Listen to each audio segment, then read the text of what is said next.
2 বছর পর মেশিনে বসলাম এন্ড কি হলো আমার সাথে আপনারা দেখবেন।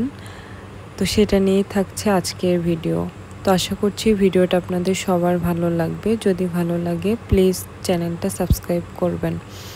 তো হ্যালো এভরিওয়ান, আসসালামু আলাইকুম। আই হোপ আপনারা সবাই ভালো আছেন। আলহামদুলিল্লাহ আমিও ভালো আছি। আজকে আপনাদের জন্য আরও একটি ব্লগ নিয়ে চলে আসলাম। তো ফার্স্টে এখানে হচ্ছে আমি আজকে একটা ড্রেস বানাবো। তো হচ্ছে আমি সেটা এখানে কাটছিলাম। তো অনেক দিন পরে হচ্ছে আজকে মেশিনে বসবো।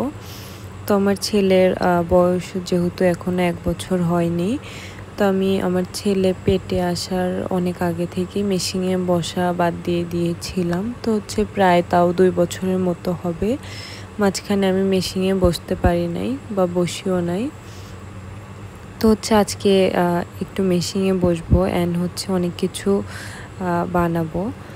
তো এই জন্য হচ্ছে এখানে একটা ড্রেস কাটছিলাম। তো এই যে এখানে হচ্ছে আমরা একটা গলার ডিজাইন ড্রেসের সাথেই ছিল। তো এই ডিজাইন অনুযায়ী হচ্ছে আমরা এখানে কেটে নিচ্ছিলাম। তো যদি আপনাদের ড্রেস আমি কিভাবে বানালাম, তো যদি আপনারা টিউটোরিয়াল চান সেক্ষেত্রে অবশ্যই আপনাদের সাথে শেয়ার করব। যদি আপনারা জানতে চান তাহলে অবশ্যই কমেন্ট করবেন, তাহলে ইনশাল্লাহ আমি সুন্দর করে ভিডিও করে আপনাদেরকে দেখাবো। তো এখানে আমি যে ড্রেসটা কাটছিলাম এই ড্রেসটা হচ্ছে একটা 3 পিস ছিল। তো 3 পিস কাটিং আমি যখন শিখেছিলাম তখন মানে মনে হয়েছিল যে অনেক কঠিন, কিন্তু এখন যেহেতু অনেকটাই পারি তো এখন আর আগের মতো কঠিন লাগে না। আসলে এরকম সব কাজই দেখা যায় যে প্রথমের দিকে আমরা মনে করি যে মনে হয় অনেক কঠিন, কিন্তু আসলে না, এটা যে কেউই করতে পারবে। তো শেপ অনুযায়ী কেটে নেওয়ার পরে হচ্ছে আমি ড্রেসটা বানাবো। এখানে কেটে নিচ্ছি। এখানে সব আমি হচ্ছে এটা আজকে যে ড্রেসটা বানাবো এটার হচ্ছে সাইজটা হচ্ছে 44। তো 44 বডির মাপে হচ্ছে আমি এটা ড্রেসটা রেডি করব। তো ড্রেসটা আমি এখানে সুন্দর করে সব মাপ ঝোঁক ঠিকঠাক মতো করে নিচ্ছিলাম। তো করার শেষে হচ্ছে আমি হাতার সাইড দিয়ে একটু ডিজাইন করব। তো ডিজাইনটা করার জন্য আমি এখানে হচ্ছে কিছু টুকরো কাপড় ছোট ছোট করে 4 কোনা করে কেটে এভাবে ভাঁজ দিয়ে এভাবে হচ্ছে আমি মেশিন দিয়ে তৈরি করে নিয়েছি। তো এটা খুবই সহজ। এটা মানে আমি অনেক অল্প সময়ে অনেক সুন্দর করে তৈরি করে ফেলেছি।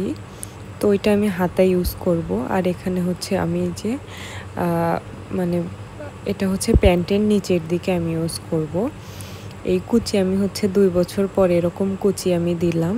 তো 2 বছর আগে দিয়েছিলাম, আজকে এজন্য খুব বেশি ভালো হয়নি। তো মোটামুটি আসলে চলার মতো হয়েছে।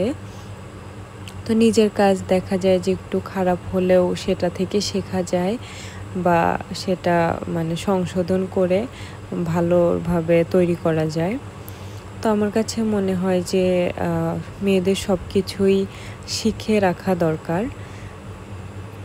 মানে দেখা যায় যে কারোর কাছে হয়তো গেলাম ড্রেসটা বানানোর জন্য,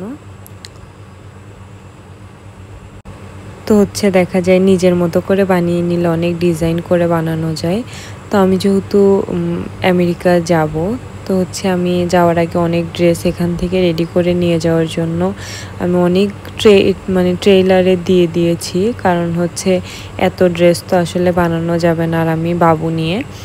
তো দেখা যায় যে ভালো যে ড্রেসগুলো তো ওইগুলো আমি হচ্ছে বেশিরভাগ ট্রেইলারে দিয়ে দিয়েছি।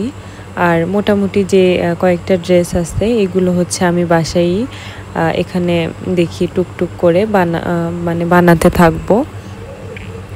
তো এখানে আমি হচ্ছে প্যান্টের জন্য এখানে আমি নিচে এটাকে আসলে ঝালর বলে, তো এই ডিজাইনটা আমি হচ্ছে করছিলাম। তো আমাদের এই মেশিনটা হচ্ছে পায়ে চালানোর যে মেশিনটা ওইটা।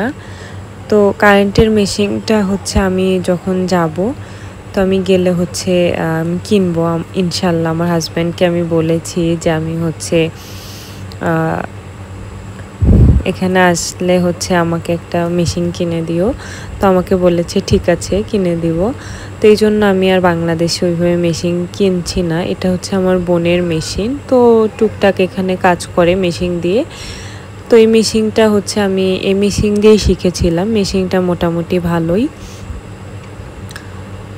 তো আমি অনেক দিন পরে তাও মোটামুটি ভালো করেই বানিয়েছিলাম। আরও ভালো করে বানাতে পারবো যদি রেগুলার এখন মানে চর্চা করি, কারণ যে কোনো জিনিস হচ্ছে আপনার চর্চা করলে সেটা ভালো হয়। তো আমি যখন ভিডিও করছিলাম তখন হচ্ছে একটু মানে সন্ধ্যা হয়ে এসেছিল, যার কারণে একটু লাইটিংয়ের সমস্যা হতে পারে বা হচ্ছে একটু ভালোভাবে করতে পারতেছিলাম না। আর আমাদের এখানে আজ কয়েকদিন হয়েছে অনেক বেশি বৃষ্টি হচ্ছে, তো বৃষ্টির কারণে আসলে অনেক প্রবলেম ফেস করতে হচ্ছে। তো আপনাদের এলাকায়ও কি আমাদের এলাকার মতো এরকম বৃষ্টি হচ্ছে নাকি বলবেন। তো এখানে এই যে আমি হচ্ছে পুরো সালোয়ারটা রেডি করে ফেলেছি। এখানে হচ্ছে এটা পায়ের নিচের দিকে হবে। তো এই ছিল আজকে ভিডিও। আশা করছি সবার কাছে ভালো লেগেছে। যদি ভালো লাগে একটা লাইক দিয়ে দিবেন। অ্যান্ড সামনে আপনাদের জন্য আরও ভালো ব্লগ নিয়ে আসবো ইনশাল্লাহ। সে পর্যন্ত